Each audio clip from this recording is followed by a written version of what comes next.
अरे घर में खाना खाने को मिले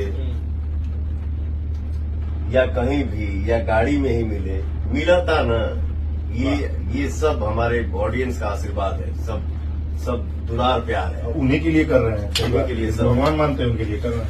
अमित जी के बारे में कुछ बोल रहे थे। हमारे अमित जी जो मेरे पूरे टीम में, हम लोगों की टीम में जितने भी हमारे भाई हैं, उसमें सबसे स्मार्ट लुक और सबसे सुंदर भगवान ने हमारे अमित जी को बनाया। अच्छा, इनके ड्रेस सेंस के बारे में बोल वही तो। अच्छा पहले वहाँ पे ये सारा ड्रेस का कॉन्सेप्ट तो लेने देते हैं, हम यही बेचते हैं।